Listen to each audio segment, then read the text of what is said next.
Moving. Okay, thank you for the invitation to be here. It's quite daunting to have so many people who are far more expert in an area than I am listening to me go first. So what I just sort of wanted to share with some perspectives that when Stephen said, can you give some thoughts on in everything that we're doing at the moment, how aging may be changing some people's perceptions, some of the things that people are saying that are confirming what everybody knows, and some of the things that are making people think slightly differently, and do that in 15 minutes. That was the challenge I was set. So the first question, I suppose, is where's this coming from? Is this coming from just my personal perspectives or lots of different conversations? And the actual source of all this, dum-de-dum.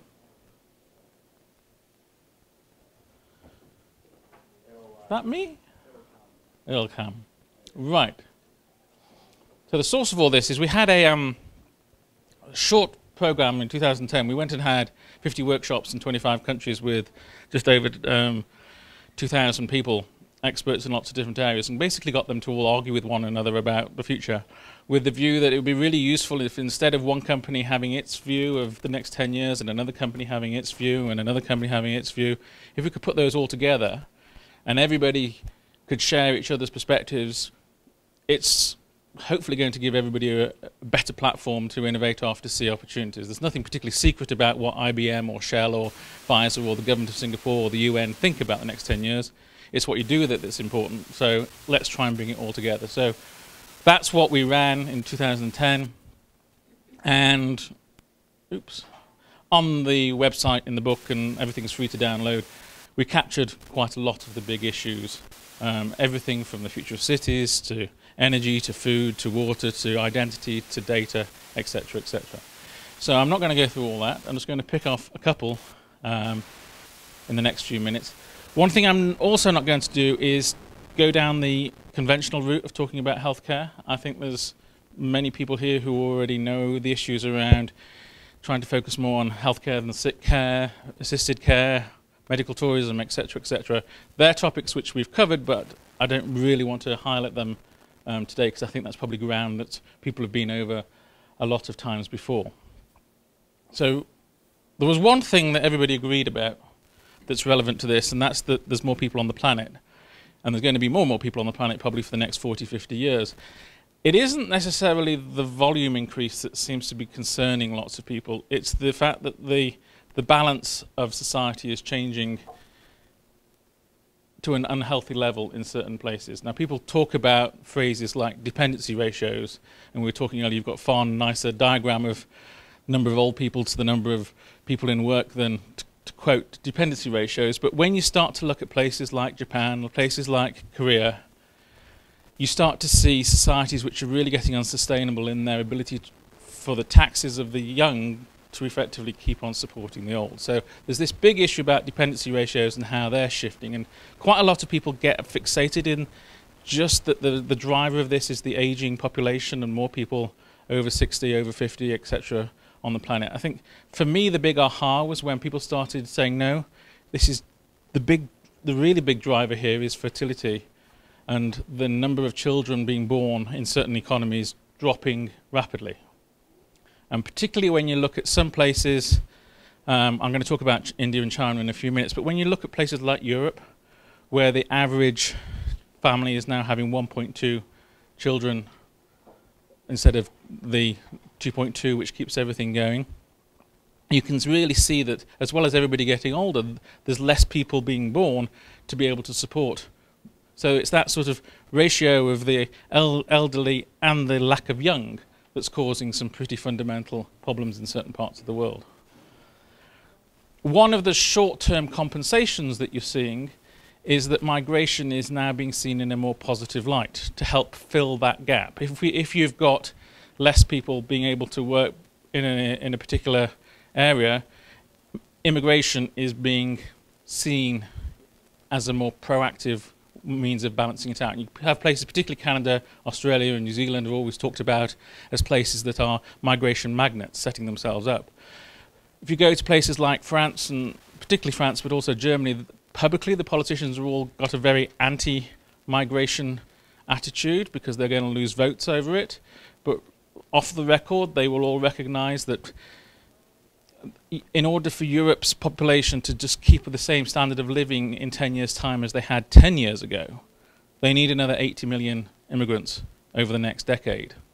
If they're going to continue to improve quality of life, you need another 100, 150 million. Talking to people like Cisco, they're quoting these sort of figures as to the only way that the dynamics of those economies can work. So we're expecting to see, particularly over the next 10 years, a complete change of face in certain countries about migration and about immigration.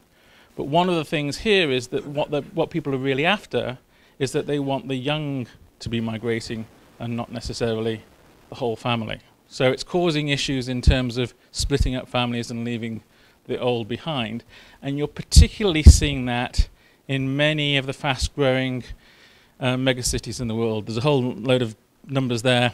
39 people every hour, 24/7 going into Kinshasa, 42 into Mumbai, etc. It's a one-way street of people moving for economic aspiration.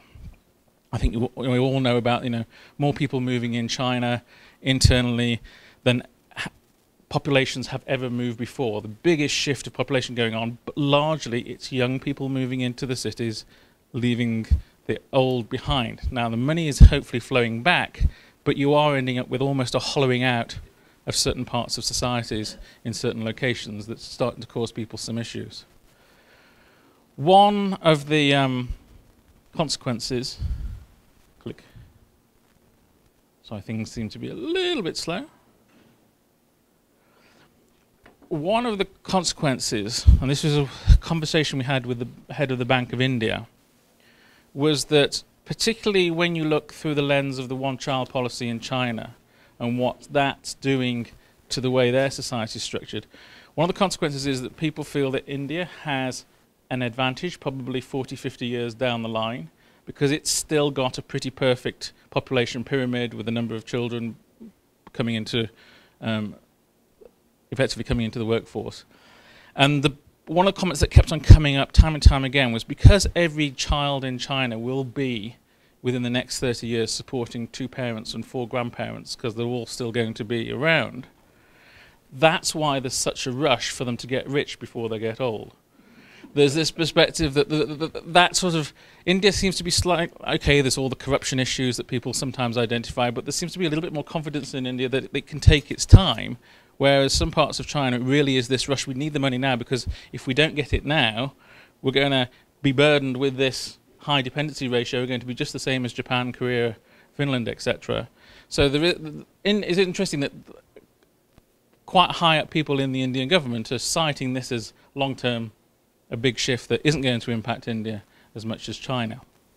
But if you take it at a global level, I think it's fair to say that what we heard talking to lots of people in lots of different countries is this perspective that everybody's getting healthier, staying healthier for longer, everybody's more proactive, politically more proactive, economically more proactive. Most countries are getting used to the fact that people will remain in full-time or certainly part-time employment probably till they're in the 70s. Retirement age in Germany is expected to be moved to 70 sometime over the next 5 years. They won't move it in 5 years, but they'll make the decision in 5 years. That is because people, as one marketing company said, 80 is the new 50. The perspective that they feel that people are being able to be more significant contributors to society for longer, and in another slightly quirky conversation, because somebody in the pensions industry said pensions are designed for death minus 10, everybody has to work for a little bit longer anyway. So there's a slight sort of quirk in that context. What we are seeing, though, and this was particularly evident talking to some of the FMCG companies, oops, it keeps happening, last couple, is that quite a lot of companies who over the past years have really focused the majority of their innovation and marketing and advertising on the under 30s are really catching on to the, we need to do something for this, maybe temporarily for the next 50 years, but certainly attractively wealthy over 50s group. And some of them are jumping into the mistake of trying to do something different, whereas other people are saying, well, actually, these are the same people. I always use a pictures of David Bowie and Chrissie Hynde as two 60-year-olds who still behave exactly the same way as they did when they were 40 and they were 30. And just because they're 60 doesn't mean their values have changed or anything. And quite a few companies are now really starting to say, how do we just expand what we do to embrace a wider demographic, stop focusing on the under 30s all the time, but maybe there's just a few tweaks that we need to do to make accessibility for everything better, rather than assuming that at a certain point in life people's behaviors, attitudes and everything's changed just because they happen to have been on the planet an extra year or two. So I think you're starting to see lots of people struggling with this, but lots of people also trying to do the right thing. And then the last thing I just wanted to say, which relates to the final picture. Dum-dum-dum. There we go. Whether we're talking about climate change, whether we're talking about smoking, congestion charge, attitudes to the elderly, lots of people are saying stop looking at countries and start looking at cities. Cities are where the interesting stuff happens, because cities are where the problems occur more acutely.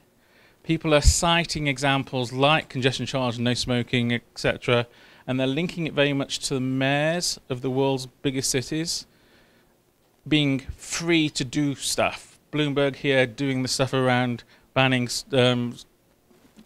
carbonated drinks over 20 fluid ounces.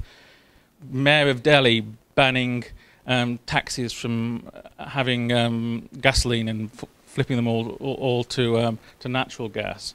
You're seeing lots of evidence where the mayors of the world's cities have more political freedom than the prime ministers and the presidents. They have communities of people who have more similarities. People kept on saying, you know, there's more to connect now, somebody living in Mumbai, somebody living in Shanghai, and somebody living in New York, than there probably is to connect somebody living in Mumbai and somebody living only 50 miles away. So there's these common needs.